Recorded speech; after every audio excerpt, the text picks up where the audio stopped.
ये 7 नंबर का long question आता है सेक्शन सी में, और देखें 2012 में आया, 2014 में आया, 2016 में भी आया, उसके बाद नहीं आया 3 साल से। तो बहुत ज़्यादा इम्कानात हैं कि इस साल दोबारा आ जाए। क्वेश्चन क्या है? Define elastic and inelastic collisions. Elastic collision और इन इलास्टिक कोल्यूशन को डिफाइन करें। ये तो आसान सा पार्ट है, हो सकता है 1 नंबर हो इसके। जो मेन क्वेश्चन है वो ये, two non rotating spheres of masses m1 and m2 initially moving with velocities u1 and u2 in one dimension collide elastically. 2 spheres हैं, जिस तरह मैंने बताया वो ब्लेड की बॉल्स हैं या कंच हैं, वो एक दूसरे से टकराते हैं, उनकी वेलोसिटीज क्या है? u1 और u2। टकराने के बाद जो वेलोसिटीज हैं उनका फार्मूला निकालें। उनका क्या निकालें? क्वेश्चन समझ में आ गया? इलास्टिक कोल्यूशन, इन इलास्टिक मैंने समझा दिया, डेफिनेशन लिख दिया। A collision in which both the momentum and kinetic energy are in both the momentum and kinetic energy, यहाँ मिस हो गया ना कुछ, बिफोर कोल्यूशन, यहाँ आएगा before collision are equal to the momentum and kinetic energy after collision is called an elastic collision. A collision in which both the momentum and kinetic energy before collision are equal to the momentum and kinetic energy after. Momentum before collision equal to momentum after collision. Kinetic energy before collision equal to kinetic energy after collision. इसमें क्या है? Collision in which the momentum before collision is equal to the momentum after collision, but kinetic energy before collision is not equal to kinetic energy after collision, is called an inelastic collision.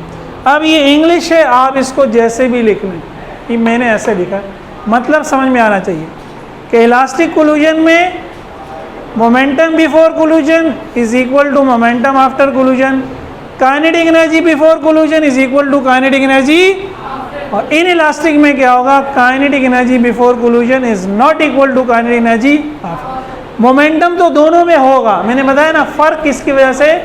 Kinetic energy की वजह से। अच्छा, definition हो गई, अब derivation की तरफ आते हैं। वैसे दोस्तों ये सारे दे दिए हैं, लेकिन हमने फिर भी लिख लिए हैं। हो सकता है कभी एग्जाम में वो सिर्फ ये कह दे कि 2 बॉडीज हैं ए एंड बी, उन दोनों के दरमियान इलास्टिक कोल्यूशन हुआ, तो कोल्यूशन के बाद वेलोसिटीज निकालें, तो फिर ये सारी असम्पशन खुद करनी होंगी। तो हमने लिख दिया m1 mass of one body, m2 mass of second body, u1 velocity of m1 before collision, u2 velocity of m2 before collision, ये डायग्राम में दिखाया हुआ है। v1 velocity of m1 after collision, v2 velocity of m2, तो ये before collision की condition है, ये कोल्यूशन हुआ, दोनों टकरा गए, और ये कोल्यूशन के, तो ये चीज़ वही है जो हमने लॉ ऑफ कंजर्वेशन और मोमेंटम में भी की थी, यही डायग्राम बनाई थी और यही असम्पशंस की थी। ठीक है, अब इसके बाद हम आएंगे मेन डेरिवेशन की तरफ। लेकिन एक बात याद रखें, इसमें हम एज्यूम ये कर रहे हैं, जो उसने क्वेश्चन में कहा हुआ भी है कि m1, m2, u1, u2, ये 4 चीज़ें हमें मालूम है। m1 की वैल्यू मालूम है, m2 की वैल्यू भी, u1 की वैल्यू भी, u2 की वैल्यू भी, 4 मालूम है, v1 v2 मालूम नहीं है। तो 4 नॉन वेरिएबल्स हैं और 2 अननोन वेरिएबल्स हैं। 4 नॉन वेरिएबल से 2 अननोन वेरिएबल निकालने, तो ये हमने पहले भी किया था जब हमने टेंशन की डेरिवेशंस की थी, कि 2 वेरिएबल निकालने के लिए कितनी इक्वेशनें चाहिए होती हैं? 4 या 10? 2 चाहिए होती है। 2 वेरिएबल्स निकालने के लिए एक इक्वेशन से 2 वेरिएबल निकल सकते हैं? नहीं निकाल सकते। एक इक्वेशन से 2 वैल्यूज़ आप नहीं निकाल सकते, दोनों अगर उसमें हों, एक इक्वेशन से आप एक ही निकाल सकते हैं। तो इसलिए हमें 2 इक्वेशनें बनानी है, उनको फिर सॉल्व करके क्या करना है? v1 और v2 निकालना है। अब हमने कहा कि for elastic collision total momentum before collision will be equal to total momentum after collision, और total kinetic energy before collision ये बराबर होगी टोटल काइनेटिक एनर्जी आफ्टर। वो डायग्राम मैंने मिटा दी, चले हम तो मिटा दी, लेकिन आपने लिखी हुई है। बिफोर कोल्यूजन मास 1 की वेलोसिटी क्या थी u1, तो m1 u1 क्या हो गया उसका मोमेंटम। मास 2 की वेलोसिटी क्या थी u2, तो m2 u2 उसका क्या हो गया मोमेंटम। सिस्टम का क्या हुआ, दोनों को क्या कर दिया प्लस कर दिया। कोल्यूजन के बाद मास 1 की वेलोसिटी थी v1 और मास 2 की वेलोसिटी थी v2, तो m1 v1 मास 1 का मोमेंटम, m2 v2 मास 2 का मोमेंटम प्लस कर दिया, तो ये पूरे सिस्टम का क्या हो गया मोमेंटम हो गया। ठीक है, अब यहाँ भी m1 है, यहाँ भी m1 है। m1 को मैं एक साइड पे ले आया, इसको इधर ले आया, ये माइनस में हो गया, ये अपनी जगह पे मौजूद है। इसको इधर ले आया, ये माइनस में हो गया। ये वाला अपनी जगह पे मौजूद है, इसको इधर ले आया तो ये माइनस में हो गया। इन दोनों की साइड चेंज कर दी, ये m2 वाला इधर जाके माइनस में हो गया, ये m1 वाला। अब फायदा क्या हुआ, यहाँ से m1 कॉमन आ गया, बाकी बचा u1 माइनस v1। यहाँ से m2 कॉमन आ गया, बाकी बचा v2 माइनस u2। इसको हमने नाम दिया इक्वेशन नंबर 1। इसको हमने क्या नाम दिया, इक्वेशन नंबर 1। सेकंड क्या है, हमने काइनेटिक एनर्जी निकालनी है। काइनेटिक एनर्जी का फॉर्मूला होता है half multiply by mass multiply by velocity का स्क्वायर। तो मास 1 की वेलोसिटी कोल्यूजन से पहले u1 इसका स्क्वायर, मास 2 की वेलोसिटी कोल्यूजन से पहले u2 इसका स्क्वायर, दोनों के साथ हाफ आ गया और प्लस कर दिया। तो ये मास 1 की kinetic energy before collusion plus mass 2 की काइनेटिक एनर्जी बिफोर कोल्यूजन। इस तरह after collusion half m1 v1 square plus half m2। यही वाला काम किया, m1 को इधर ले आया, m2 को, तो ये इधर आके माइनस में हो गया, ये इधर आके, अब हाफ और m1 दोनों कॉमन आ गए, भाई क्या बच गया u1 स्क्वायर माइनस, यहाँ से हाफ और m2 कॉमन आ गया, m2 और v2 स्क्वायर माइनस। देखिए हाफ दोनों साइड पे तो कैंसिल हो गया, क्या हो गया, एक्चुअल में यहीं पे हम काट सकते थे बाहर।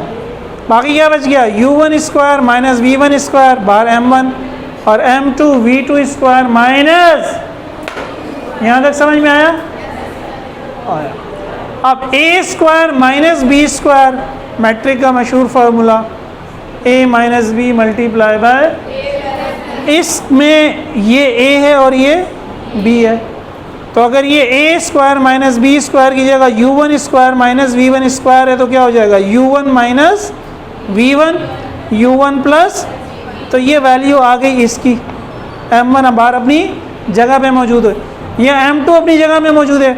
अब अगर a की जगह v2 आ जाए और b की जगह u2 आ जाए तो क्या होगा u2 minus v2 minus u2 और v2 प्लस u2।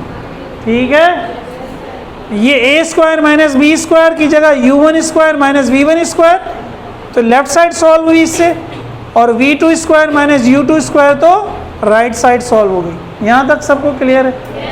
ये इक्वेशन 1 बन गई, ये इक्वेशन 2 बन गई। दो इक्वेशंस बन गई जो हमें दो वेरिएबल्स निकालने के लिए चाहिए। अब इक्वेशन 1 और इक्वेशन 2 तो बन गई, लेकिन ये इक्वेशन 2 थोड़ी सी कॉम्प्लेक्स है, बड़ी है। अगर गौर से देखें इक्वेशन 1 की लेफ्ट हैंड साइड पे भी m1 multiply by u1 minus v1 है, और इक्वेशन 2 में भी m1 u1 माइनस v1 है। इक्वेशन 1 की राइट हैंड साइड में भी m2 v2 माइनस u2 है, और इक्वेशन 2 की राइट हैंड साइड में भी m2 v2 माइनस। तो अब इस चीज़ को अगर मैं एनालाइज करूं, अगर अगेन वही टेंशन वाले सवालात को याद करें, एक इक्वेशन में राइट साइड पे लेफ्ट साइड पे m1 a था, दूसरे में m2 a था, तो a को ख़त्म करने के लिए हमने क्या किया था, डिवाइड कर दिया था। तो अगर मैं अब इसको ऊपर रख दूं और इसको नीचे रख दूं तो फ़ायदा क्या होगा, m1 से m1 cancel, u1 minus v1 से u1 माइनस, मेरी इक्वेशन थोड़ी आसान हो जाएगी। तो मैंने किया इक्वेशन 2 डिवाइडेड बाय इक्वेशन 1, तो इक्वेशन 2 तो पूरी की पूरी ऐसी आ गई, m1 u1 minus v1 multiply by u1 plus V1 equals to M2 V2 minus U2 V2 plus, अब इक्वेशन 2 डिवाइडेड बाय 1, तो 2 की लेफ्ट साइड डिवाइडेड बाय 1 की left side, M1 U1 minus V1, और 2 की राइट साइड अपॉन 1 की right side, M2 V2 minus U2। अब क्या हुआ, क्या फायदा हुआ इसका, क्या कट जाएगा, U1 minus V1 U1 minus V1, M2 M2 V2 minus U2 V2 minus, बाकी क्या बच गया, U1 plus V1 is equals to V2 plus U2। ये हमारी बन गई इक्वेशन 3। हम 1 और 3 को लेंगे तो काम आसान हो गया।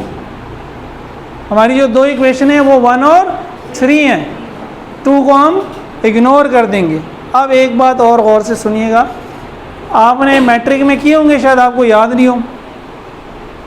अगर मैं आपसे कहूँ x is equals to 3y तो मैं y की वैल्यू पुट करूँगा तो आंसर किसका आएगा, x का, और x की वैल्यू पुट करूँगा तो आंसर किसका आएगा, y का। तो जिसको निकालना होता है, जिसको उसको अपनी जगह पे रहने देते हैं, पुट किसकी वैल्यू करते हैं, दूसरे की। अगर मुझे x निकालना है तो y की वैल्यू पुट करनी है, y निकालना है तो सब्स्टिट्यूशन मेथड कहलाता है। अब इस इक्वेशन से अगर मैं चाहता हूं कि मैं v1 निकालूं तो मैं v2 को पुट करूंगा, कहां पर, 1 में। v1 निकालने के लिए किसको पुट करूंगा, v2 को। v1 निकालने के लिए किसको पुट करूंगा, अभी आगे मैं कर रहा हूं सॉल्व। हमने जब एक्सप्रेशन ऑफ v1 निकालना है तो ये जो इक्वेशन 3 है इससे मुझे v2 चाहिए। मैंने v2 को लेफ्ट पे लिख लिया, तो ये v2 सिर्फ अलग से नहीं है, v2 प्लस u2 है। तो इसको राइट साइड को लेफ्ट पे ले आया, लेफ्ट साइड को, दोनों इक्वल हैं, अब भी दोनों क्या है, इक्वल हैं। इस u2 को यहाँ ले गया तो किस में हो गया, माइनस में। भाई अगर ये 10 है तो ये भी 10 है। अब इस 10 को पहले लिख लो या इस 10 को लिख लो, कोई फर्क, ये u2 माइनस में हो गया, मेरे पास v2 की वैल्यू आ गई। इस v2 की वैल्यू को मैंने पुट करना है इक्वेशन नंबर 1 में। ये इक्वेशन नंबर 1 मैंने दोबारा लिख दी, क्या थी, m1 u1 minus v1, m2 v2 minus v2 की जगह बाकी सब वही है, m1 अपनी जगह पे, u1 अपनी जगह पे, v1 अपनी जगह पे, m2 अपनी जगह पे, v2 की जगह आ गया u1 plus v1 minus u2, और ये v2 के बाद माइनस u2 एक और था तो वो ये रहा। ये तो v2 की जगह है तीनों, और ये माइनस u2, ये वाला माइनस u2, ठीक है। अब ये माइनस u2 कितना हो जाएगा, 2u2, बाकी सारी चीज़ें वैसी हैं। अब ब्रैकेट को खोल ली, m1 multiply by u1 m1 u1 minus m1 multiply by v1 m1, इसी तरह इनको खोला, m2 u1 m2 v1 2u2 multiply by m2, तो तरतीब से लिख लिया 2m2 u2, और माइनस है तो माइनस की साइन ही आ गई। अब मुझे v1 रह गया ना, v1 निकालना था, v2 पुट कर दिया तो v2 गायब हो गया, सिर्फ v1 रह गया, तो v1 एक साइड पे होना चाहिए। अब ये वाला ऑलरेडी प्लस में, तो इसको मैं ये रहने देता हूँ, ये वाला v1 माइनस में, इसको यहाँ ले जाता हूँ। तो देखिए ये m2 v1 अपनी जगह पे, ये माइनस m1 v1 यहाँ पे आगे क्या हो गया, प्लस m1 v1। इसी तरह ये m1 u1 यहाँ अपनी जगह पे, ये दो चीज़ें जो v1 के अलावा है, मैं इनको लेफ्ट पे ले आया, तो ये वाला इधर आके माइनस हो गया, ये वाला, और ये वाला इधर आके प्लस हो गया। तो ये दोनों लेफ्ट पे आ गए, ये राइट पे चला गया। फ़ायदा क्या हुआ, v1 वाली टर्म्स एक साइड पे आ गई, बाकी सारी टर्म्स एक साइड पे आ गई। अब इसमें भी देखें, इन दोनों में u1 है, इन दोनों में, तो u1 कॉमन ले लिया, बाकी क्या बचा, m1 माइनस, ये टर्म वैसी आ गई। यहाँ पे देखो तो v1 कॉमन है, बाकी क्या बचा, m2 प्लस m1। मुझे v1 चाहिए, v1 यहीं रहा, m2 प्लस m1 पूरा इसके नीचे आके क्या हो गया, डिवाइड हो गया। अब अगर मैं इस चीज़ को, अभी इसको भूल जाएं, इसको अगर मैं नीचे वाले को m1 प्लस m2 लिख दूं तो कोई फर्क पड़ेगा? m2 प्लस m1 और m1 प्लस m2 एक ही बात है, 3 प्लस 2 या 2 प्लस 3, आंसर दोनों का क्या है 5। तो मैंने m1 minus m2 upon u1 के नीचे भी इसको लिख लिया और इसके नीचे भी इसको, यानी इन दोनों का एलसीएम लेंगे तो ये आएगा ना, हमने एलसीएम को तोड़ दिया। और v1 को राइट साइड पे लिख दें या v1 को लेफ्ट साइड पे लिख दें, दोनों क्या है, बराबर है। तो v1 को कहाँ ले गया, लेफ्ट पे ले गया। v1 का फॉर्मूला आ गया। v2 आपने खुद निकालना है।